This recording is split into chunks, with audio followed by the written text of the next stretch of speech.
Well, Disney Plus's ad-supported tier goes live, and users can now opt for a lower price tag for a Disney streaming subscription as consumers feel the pinch amid inflation. Now, the move comes as the media giant pulls streaming profitability into focus, but how will it shape up against the competition?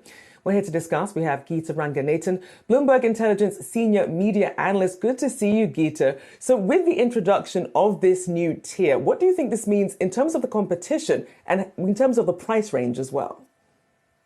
Yes, it's a really interesting move by Disney here. They're hiking up their prices on their premium product by almost 38%. So you're going from about an $8 product to $11. But at the same time, they're giving consumers that option because they're introducing that ad-supported product at $8. So for anybody who kind of feels that pinch, of course, they can spin down to that ad-supported product. And remember, this ad-supported product is not necessarily going to be, filled with commercials. They're trying to keep the ad load pretty minimal. It's only 4 minutes per hour versus the 8 minutes that you see on Hulu versus the 15 minutes that you see on linear television.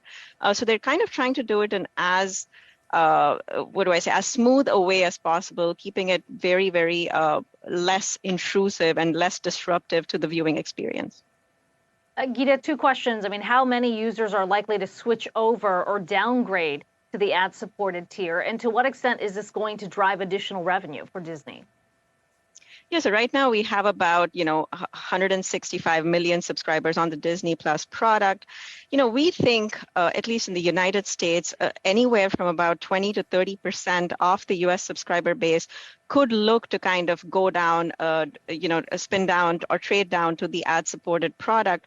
But again, it really, we have to kind of wait and watch, because if you look at Hulu, and Disney owns Hulu, they own 66% of Hulu.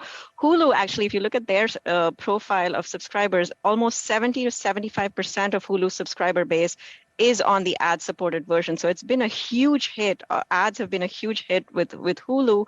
I think it's going to be a little bit different with Disney Plus, but I think, again, we can expect to see at least a third of the user base kind of convert to that ad-supported product over time. Now, when you compare it to something like Amazon Prime, obviously they have a different ecosystem that involves shopping and everything else when you get the Prime membership. How does Disney stack up in terms of that, and also in terms of global reach? We know that at least for Netflix, they're looking internationally for reach.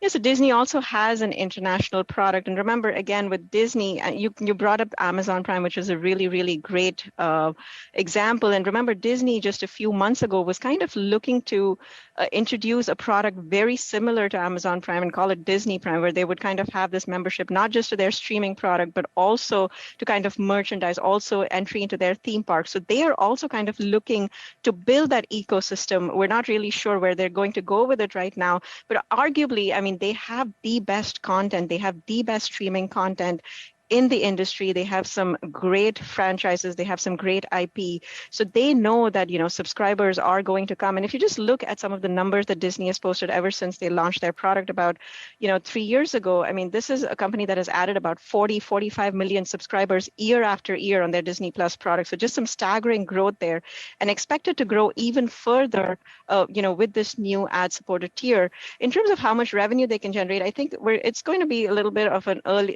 a slow ramp, if you will. This is still early days, but they do have a nice template there with the Hulu ad-supported model. So we expect Disney to generate anywhere from about $500 million to even up to $1 billion in ad-supported revenue on the Disney Plus product in their first year of operation, but expected to be somewhere like $2 to $3 billion going forward in the next 2 to 3 years' time. Yeah, you could argue in some ways that the timing is right. A lot of families trying to cut costs on the streaming side of things, and this offers an alternative. Geetha Ranganathan, Bloomberg Intelligence Senior Media Analyst. Good to talk to you today.